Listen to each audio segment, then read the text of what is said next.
Vidas de Santos Podcast, por FSM Radio. San Martín de Porres, el médico de Dios, escrito por el Padre Ángel Peña, parte 1. Introducción.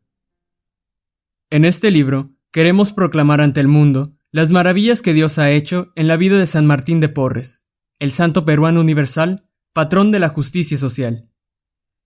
Este santo mulato era hermano donado, ni siquiera lego, en la comunidad de su convento dominico de Lima, pero llegó al más alto grado de santidad. Sus carismas eran la admiración de cuantos lo conocían.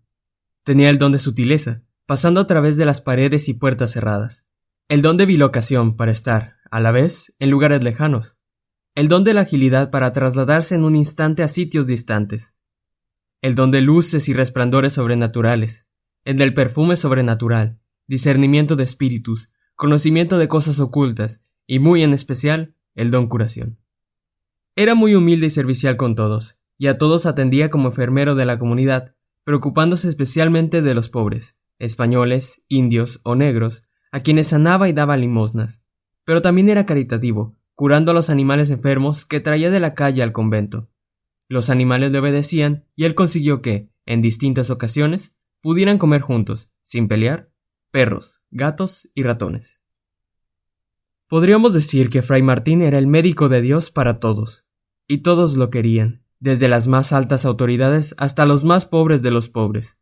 Por eso, nosotros debemos sentirnos orgullosos de este hermano nuestro que nos espera en el cielo y a quien podemos acudir en todas nuestras necesidades del cuerpo y del alma, sabiendo que nos atenderá con humildad, caridad y alegría, como lo hacía siempre.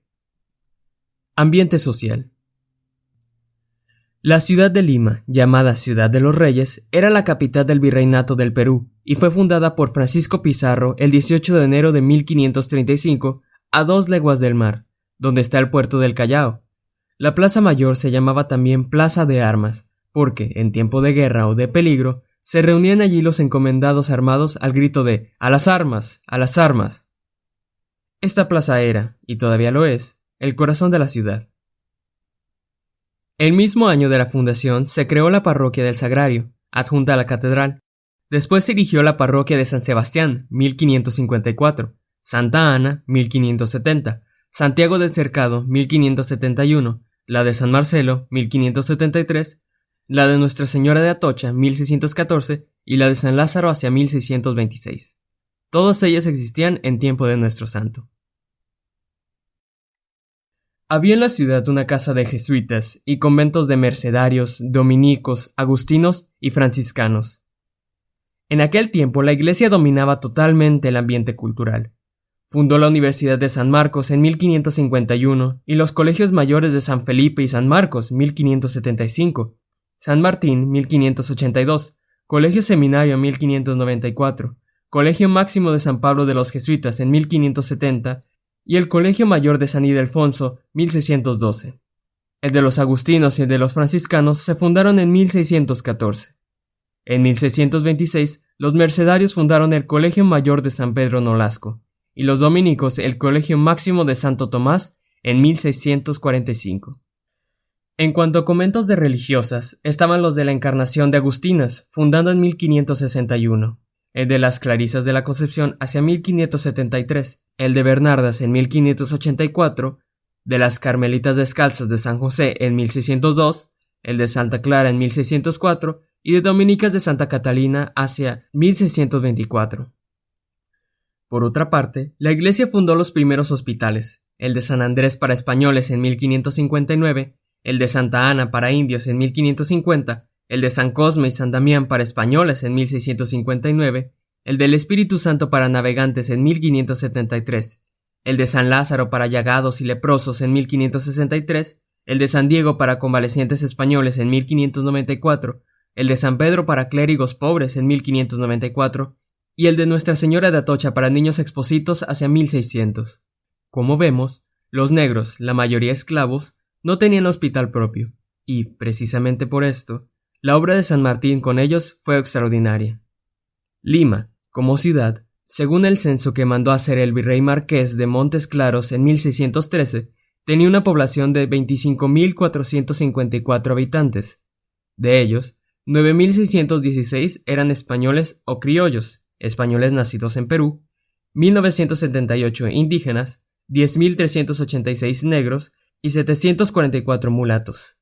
El resto eran orientales o mestizos de distintas razas. En cuanto al número de religiosos, dice el cronista Fray Buenaventura Salinas y Córdoba que eran unos 894 religiosos, 300 clérigos y 824 religiosas. En aquellos tiempos de finales del siglo XVI y principios del XVII, en que vivió San Martín, Lima era una ciudad próspera. Había muchos mercaderes, cerca de 200, dedicados a vender ropa de Castilla, de México y de la China. Los dueños de pulperías eran más de 200, y así otros mercaderes de vino y de otros alimentos. También eran numerosos los trabajadores de las distintas profesiones. El cronista mercedario Fray Martín de Murúa dice: cosas de regalos, de dulces y conservas las hay en gran multitud por las calles y las tiendas de la misma manera que en Sevilla. En cuanto a los habitantes, había una marcada diferencia de razas. En el primer rango y con todos los derechos estaban los españoles o criollos. Después venían los que eran libres de distintas razas, indígenas, mulatos, etc. Y por último los esclavos, casi exclusivamente negros. La ciudad creció espectacularmente debido a su prosperidad comercial y a la actividad minera. Hacia 1630, según Fray Buenaventura Salinas y Córdoba en su Memorial de las Historias del Nuevo Mundo, ya había 40.000 habitantes en Lima, de los cuales unos 20.000 negros, la mayoría todavía esclavos. Evidentemente, la situación de los esclavos era muy dura. Algunos amos les otorgaban la libertad cuando ya estaban viejos o enfermos, para evitar los gastos de su curación. Pero no faltaron buenos amos que les quisieron recompensar, dándoles la libertad. Normalmente los esclavos solían vivir en la parte posterior de las casas de sus amos, en unos galpones cuyas puertas se aseguraban por la noche con candados. Muchos esclavos trabajaban en los campos, pero otros estaban en las ciudades. Las negras solían hacer las tareas de la casa, pero también vendían por la calle buñuelos, chicha, requesones, leche, etc. A los esclavos no se les permitía llevar armas, a no ser que fueran escolta de sus amos. Si trabajaban de leñadores, hierberos o arrieros, podrían llevar un cuchillo, pero, de otro modo, si llevaban armas, eran severamente castigados. La principal razón era que, al ser tan numerosos, mucho más que los españoles, estos temían que algún día pudieran levantarse en armas. Si no lo hicieron fue porque, al ser de diferentes naciones y lenguas, no se entendían entre sí y eran frecuentemente enemigos.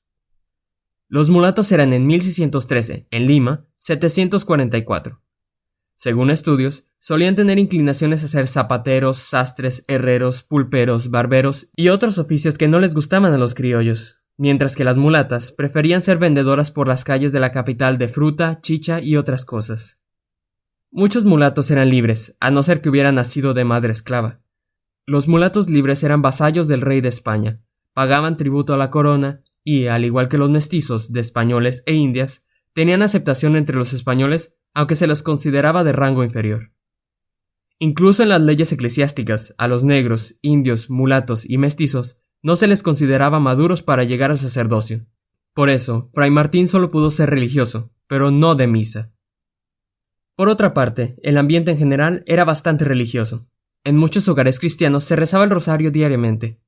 El cronista jesuita Bernabé Cobo dice en su libro La fundación de Lima que se notaba la piedad en la reverencia y respeto con que se trataban las cosas sagradas, la riqueza, ornato y majestad con que se sirve el culto divino, la reverencia a los sacerdotes, el gusto y aprecio con que se oye la divina palabra y la afición a todo género de virtud en que siempre se hallan personas muy aprovechadas, no solo del estado eclesiástico, sino también como seglares, que pueden ser maestros de vida espiritual y perfecta. Y, a pesar de la esclavitud, que era aceptada normalmente en todo el mundo, y de otros excesos que existieron, en el Perú vivieron varios santos en tiempos de Fray Martín: Santa Rosa de Lima, San Juan Macías, Santo Toribio de Mogrovejo, San Francisco Solano, la Beata Sorana de los Ángeles Monteagudo y Santa Mariana de Jesús Paredes de Quito, que perteneció al virreinato del Perú, más 8 siervos de Dios y 20 venerables. Realmente un récord extraordinario. Y, a pesar de que en Lima, como en todas partes, había santos y pecadores, prácticamente no se conocía el pecado del suicidio, del aborto o de la blasfemia. Padres de Fray Martín. Su madre era una negra libre nacida en Panamá, llamada Ana Velázquez. Era lo que se denominaba negra ladina, porque hablaba y entendía el español. También era negra criolla por haber nacido en las Indias. Probablemente tomó el apellido del amo que la liberó. Su padre se llamaba Juan de Porras. La señora Ana Contero declara en el proceso que fue un caballero de mucha nobleza y virtud, y muy querido y estimado de todas las personas que lo trataban.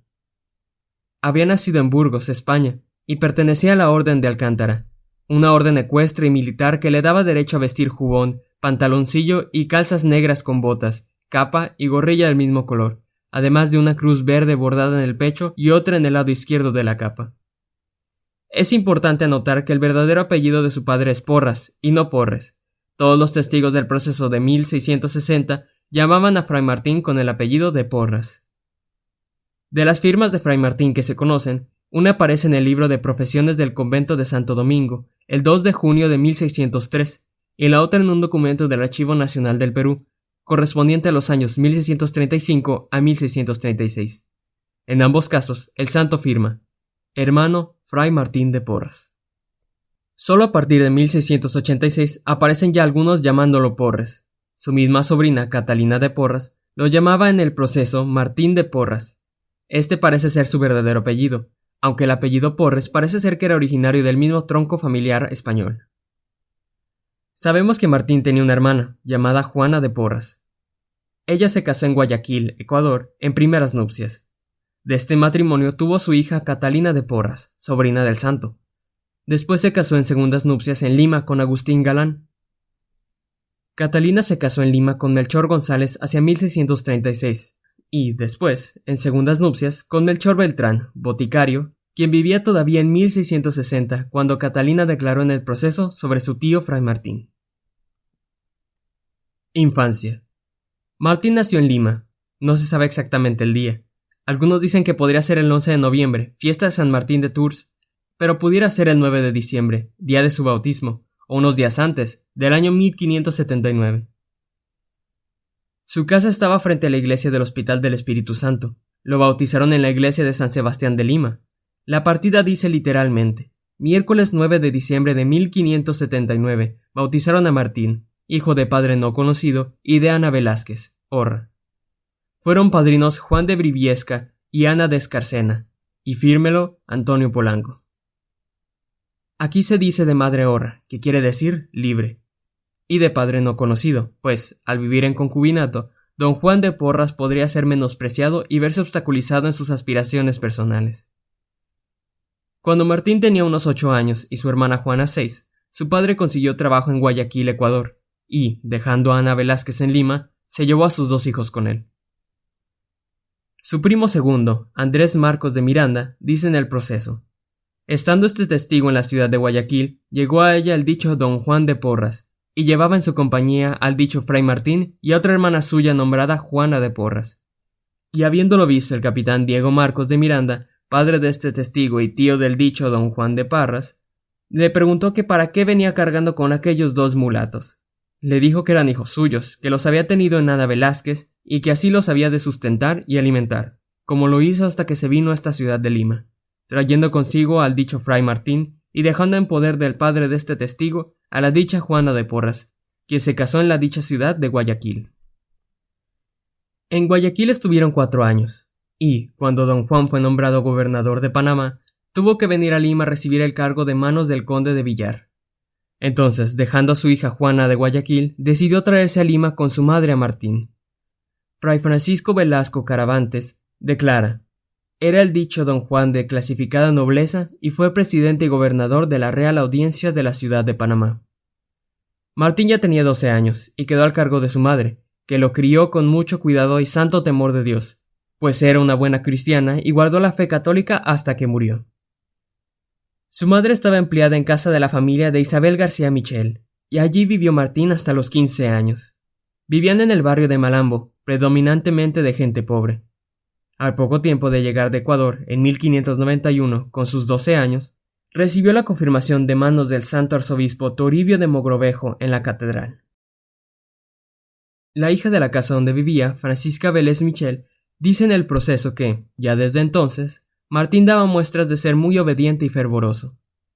Algunas veces le pedía a la dueña de casa pedazos de vela para alumbrarse por la noche, y, yendo a observar lo que hacía, lo vio hincado de rodillas con las manos y ojos levantados al cielo en oración y contemplación.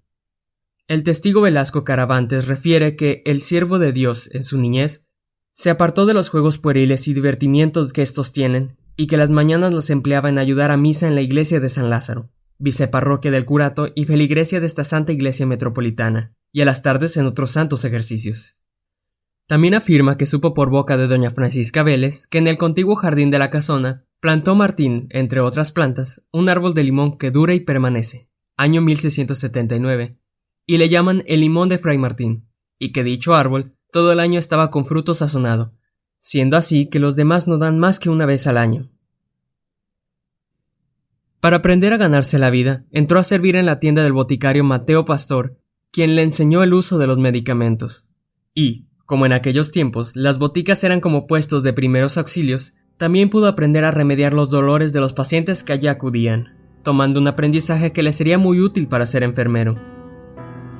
Se adiestró en el oficio de barbero y aprendió a hacer sangrías a los enfermos, sacar muelas, hacer purgas, suturas, poner ventosas, aplicar ungüentos y otros trabajos para curar enfermos.